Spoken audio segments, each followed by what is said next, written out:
حضرت ابو ہریرہ رضی اللہ عنہ سے مروی ہے کہ رسول اللہ صلی اللہ علیہ وآلہ وسلم جب فجر کی نماز سے فارغ ہوتے تو دریافت فرمایا کرتے، کیا آج رات تم میں سے کسی نے کوئی خواب دیکھا ہے؟ اور فرمایا کرتے تھے، بے شک میرے بعد نبوت کا کوئی حصہ باقی نہیں سوائے اس کے کہ کسی کو کوئی نیک خواب آ جائے۔ سیدنا ابن عباس رضی اللہ عنہما سے روایت ہے کہ نبی صلی اللہ علیہ وآلہ وسلم نے فرمایا،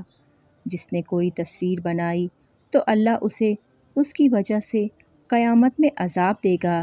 حتیٰ کہ اس میں روح پھونکے مگر وہ نہیں پھونک سکے گا، اور جس نے جھوٹے طور پر یہ دعویٰ کیا کہ اس نے یہ خواب دیکھا ہے تو اسے اس بات کا مکلف کیا جائے گا کہ جو کے دانے میں گرہ باندھے، جو کہ ناممکن ہے، اور جس نے کسی قوم کی بات سننے کی کوشش کی جبکہ وہ اپنی بات کرنے کے لیے اس سے دور ہو رہے ہوں تو قیامت کے دن اس کے کان میں سیسا ڈالا جائے گا۔